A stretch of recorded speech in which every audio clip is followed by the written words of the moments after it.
To watch this topic in Hindi, skip the video to 3 minutes and 2 seconds. Hello everyone, welcome to another episode of Legal Update. The topic of discussion is PhD thesis and right to information. First, let us see why it's in the news. Recently, in the Rajiv Kumar versus Central Information Commission through CPIO and others case, the Delhi High Court ruled that PhD thesis not containing commercially sensitive or proprietary information cannot be exempted from disclosure under Section 8, subsection 1D of the RTI Act 2005. Let's look at the background of the case. The petitioner sought access to a PhD thesis submitted at Jamia Millia Islamia University under the RTI Act 2005. The Public Information Officer denied the request, citing Section 8, subsection 1D, which exempts information affecting commercial confidence. The Central Information Commission upheld the denial, stating the thesis had commercial importance. The petitioner challenged this decision, arguing that PhD theses are academic documents meant to be publicly accessible and not confidential. The court observation was as follows. The bench, comprising Justice Sanjeev Narula, held that a PhD thesis is an academic document protected under copyright but not automatically exempt under Section 8, subsection 1D. The court noted that no evidence demonstrated that disclosing the thesis would harm competitive interest or intellectual property rights. It emphasized that public interest in academic transparency outweighs the speculative claims of commercial harm. Let's know more about the Right to Information Act 2005. Section 8 of the RTI Act establishes specific exemptions from disclosure while simultaneously incorporating an overriding public interest test under Section 8, subsection 2 that can supersede these exemptions if public interest outweighs the protected interest. Section 8, subsection 1D specifically protects three categories of information: commercial confidence, trade secrets, and intellectual property, but only when disclosure would harm the competitive position of a third party, subject to the public interest override.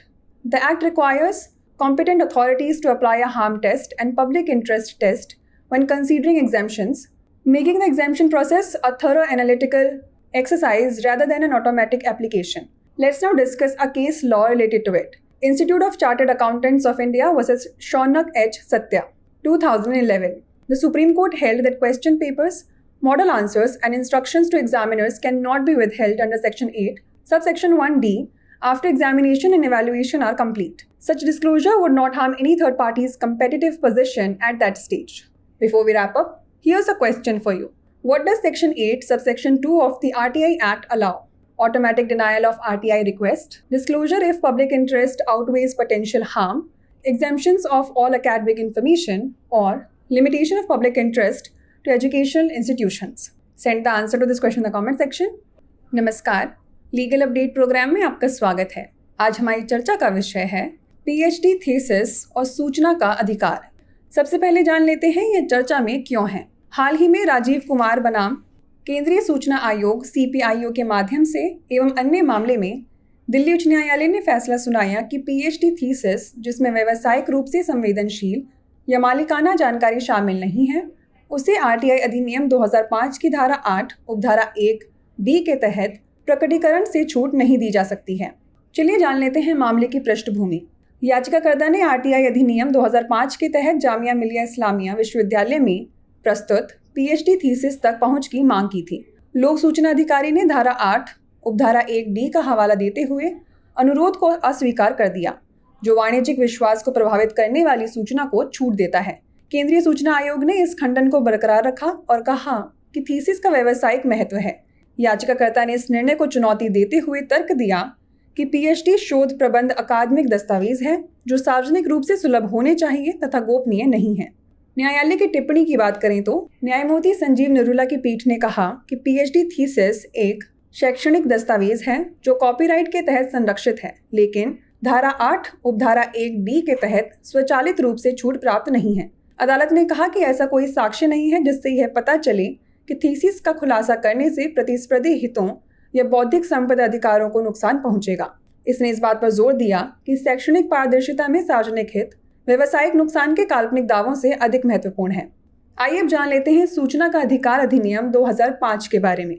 RTI अधिनियम की धारा 8 प्रकटीकरण से विशिष्ट छूट स्थापित करती है, जबकि साथ ही धारा 8 उपधारा 2 के तहत एक सर्वोपरि सार्वजनिक हित परीक्षण को शामिल करती है, जो सार्वजनिक हित संरक्षित हितों से अधिक होने पर इन छूटों को हटा सकती है। धारा 8 की उपधारा 1D विशेष रूप से सूचना की 3 श्रेणियों की रक्षा करती है: वाणिज्यिक गोपनीयता, व्यापार रहस्य और बौद्धिक संपदा, लेकिन केवल तभी जब प्रकटीकरण से तीसरे पक्ष की प्रतिस्पर्धी स्थिति को नुकसान पहुंचे, जो सार्वजनिक हित के अधीन है। अधिनियम के तहत सक्षम प्राधिकारियों को छूट पर विचार करते समय हानि परीक्षण और जनहित परीक्षण लागू करने की आवश्यकता होती है, जिससे छूट प्रक्रिया स्वचालित आवेदन के बजाय एक गहन विश्लेषणात्मक अभ्यास बन जाती है। चलिए अब जान लेते हैं इससे संबंधित एक केस के बारे में। Institute of chartered accountants of India बनाम शौनक एच सत्या 2011। सर्वोच्च न्यायालय ने कहा कि परीक्षा और मूल्यांकन पूरा होने के बाद प्रश्न पत्र, मॉडल उत्तर और परीक्षकों को दिए गए निर्देशों को धारा 8 की उपधारा 1D के तहत रोका नहीं जा सकता। इस तरह के खुलासे से उस स्तर पर किसी तीसरे पक्ष की प्रतिस्पर्धी स्थिति को नुकसान नहीं पहुंचेगा। आइए अब नोट कर लेते हैं अभ्यास प्रश्न। अधिनियम की धारा 8 की उपधारा 2 क्या अनुमति देती है? RTI अनुरोधों का स्वतः अस्वीकार, यदि सार्वजनिक हित संभावित नुकसान से अधिक हो तो प्रकटीकरण, सभी शैक्षणिक जानकारी से छूट, या शैक्षणिक संस्थानों तक सार्वजनिक हित की सीमा। इसका उत्तर हमें कमेंट सेक्शन में जरूर भेजिएगा। ऐसी और वीडियोस देखने के लिए लाइक, शेयर और सब्सक्राइब करना ना भूलें। धन्यवाद।